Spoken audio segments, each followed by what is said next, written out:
Skjorn was a fierce Viking warrior, feared and respected by all who knew him. He had a thick beard and wild, blue eyes that seemed to spark with fire whenever he rode into battle. One day, Skjorn and his comrades set sail for a new land, eager to claim it as their own. But as they approached the shore, they were met with fierce resistance from the native inhabitants. The battle was brutal and bloody, but Skjorn fought with all his might, his sword flashing in the sun.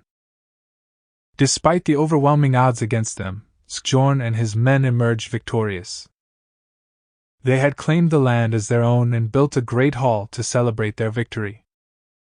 But Skjorn's triumph was short-lived. One night, as he sat in his hall, drinking mead with his comrades, he heard a commotion outside. He rushed to the door to find that the native inhabitants had returned, this time with an army at their back. Skjorn knew that he and his men were outnumbered and outmatched. But he refused to back down. He rallied his men and led them into one final, epic battle. The fighting was fierce, and Skjorn was wounded many times, but he fought on. In the end, he and his men emerged victorious once again. But the victory came at a great cost. Skjorn lay on the battlefield, mortally wounded, his men mourning around him. With his last breath, Skjorn looked up at the sky and whispered a prayer to the gods, asking them to remember him as a warrior who had died honorably in battle.